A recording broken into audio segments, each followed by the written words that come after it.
We talk a lot about personal branding, but we don't often talk about why we really do it. There are marketplace signals that you put out that you may not even really know are out there.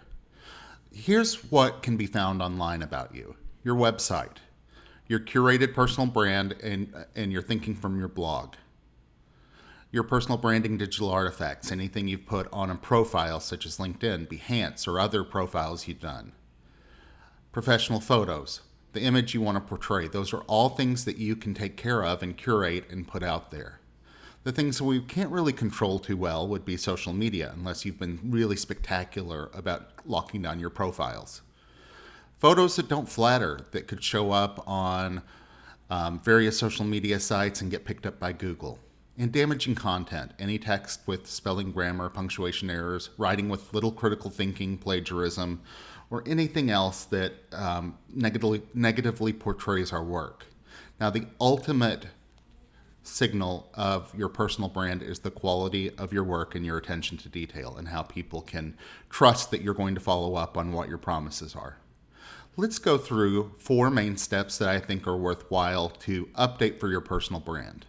Now, some of these you've probably already started work on, and some you probably haven't thought of. So please watch this with an open mind. Today I'll overview what I think is important in a resume, particularly as an SEO tool to help you stand out when you're in the database with other candidates. I'm also going to show you how to show off your work from the MSM program using Adobe Behance. I'm going to show you how to highlight your visual communications with SlideShare, and how to really make your LinkedIn much more effective and much more visually arresting. We want this to stand out so that we say we've done something, and then we demonstrate we've done it through visuals and links to other artifacts. Let's start with the resume. Just like on a web page, we need to have a clear call to action. A call to action on a resume is your set of qualifications. Now, please don't use personal statements or objectives. Recruiters hate that, and it'll make them just skip over your resume immediately. Qualifications should be the reason why the recruiter should look at the rest of your resume. The truth of the matter is, we're fighting against human nature, and recruiters often spend a maximum of 6 seconds just looking at your resume and moving on to the next one. Now, if you have a fancy Photoshopped resume, that's nice. You can give that in person, but you really need a text-only version that can work as SEO and with optical character readers. When you upload your resume into an HR system, you're trying to make sure that it's as easy for that system to match your resume to the keywords. So focus on differentiators that match up with the job. Your marketing masters, including digital analytics and branding, any third-party certifications you have, give a teaser of that. Applied learning, all the work you did with clients, your Google Ads assignments, Tableau visualizations, email A/B test, and all those quantitative skills we quiz you on, those are fantastic things to include here.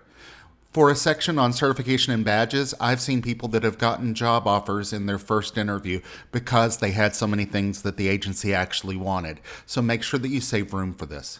Focus on results and transferable skills. Our goal is to quantify to qualify for the position. In your education and experience sections, have bullets. Make sure that you specify what you're doing and that you have the potential to do even more. So results are really critical. And if you are just describing everything you've done in your career, that's not very helpful. Make sure also, if you're less than 10 years out of school, that you don't have a second page on the resume.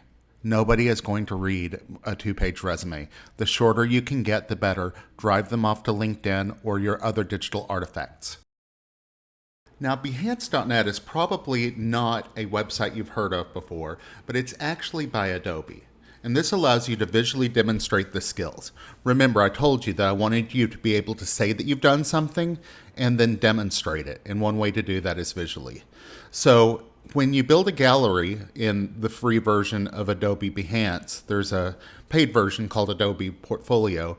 You can make galleries for your professional experience, including internships.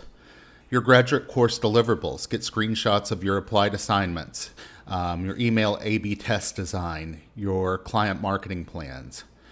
For your hard skills, get pictures of the work you've done with marketing funnels, customer journeys, SPSS output, and A/B tests. Your survey design and question design and research, your analytics output, and then social media images you might design later in the program. If you go back and do some more Salesforce Trailhead projects like I recommended when we did the assignment, you can do screenshots of Alexa skill programming, an Einstein chatbot that you've built, reports, dashboards, and gauge charts, or even Einstein AI image analysis.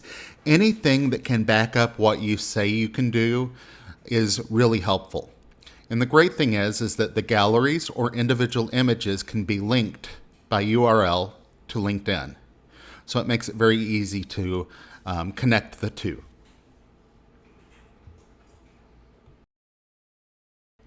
As I've said all semester, it's really important when you have a class assignment to treat it like it's a deliverable that you could share to an employer. SlideShare was so important that LinkedIn actually bought it. And the goal for this is to visually communicate to an executive audience. An executive audience does not want to see a slide filled with text. They want to see that you know how to parse your communication, communicate visually, and get headlines across. So you need to be able to get good at PowerPoint or Keynote for Mac. Then you can say you've done something on a resume or profile, but then you can demonstrate it with your PowerPoint, such as your email A/B test, your Google search ads, if you've done anything with Tableau. So any type of PowerPoint, you should really be putting a lot of thought into the design of it, into the proofreading, into the communication skills. You need to show these skills with succinct use of text, engaging and relevant visuals, and you really need to look at visually sophisticated templates and layouts. White or something with a very contrasting background like wood or stone, that's not very sophisticated. You might look at the third-party marketplaces such as templates.net or Envato and purchase some templates that might be useful for you. But again, if you're trying to show your communication skills, you'll want to invest with it. I personally am a fan for Keynote for Mac, and that's how I build all of my presentations. Now, LinkedIn is where everything comes together. The great thing is if you do a good job with your Behance.net, with your SlideShare, this allows you to put this into what they call the featured content area. Now this would go right underneath your summary. Now your summary should include your elevator speech that is very short. If you spoke it out loud, no more than 45 seconds. Your qualifications as a call to action, and the narrative should not have buzzwords. Your featured content can include your blog posts, your YouTube videos created for the program, and presentations and galleries.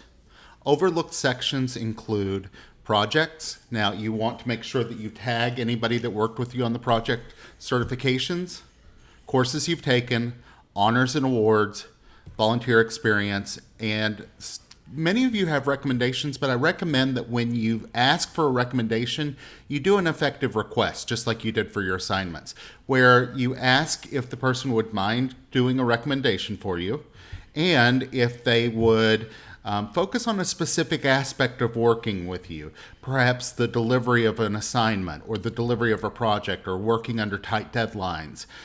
Anything that can help reinforce the story that you're telling in a way that you can't say it. Remember, if you come off as too braggart, you can actually turn people off. So allow recommendations to be a way that you can have others demonstrate it. Again, we're trying to have that 360-degree view of you, including you say what you can do, you demonstrate it, and then you have others talk about it.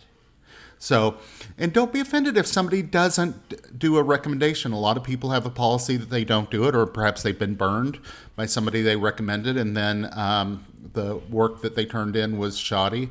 And so don't take it personally. But LinkedIn is something that people really don't take full advantage of. Most people think that they have a 5-star LinkedIn profile when they're really probably about a 3.5, maybe 3.8, and no typos. Proofread everything. Make sure you're using the Grammarly browser installer.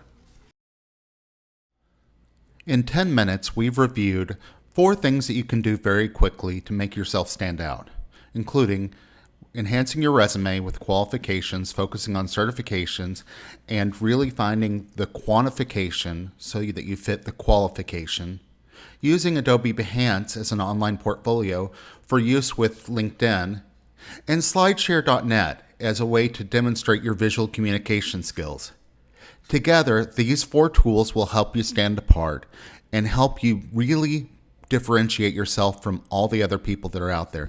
And remember, the best time to work on your personal brand is now, not when you're looking for a job. Those on LinkedIn can always smell desperation when a whole bunch of changes happen to a profile. I wish you the absolute best of luck in your fantastic career that you have ahead of you, and let me know if these 4 tips work out for you. Thanks for a great semester.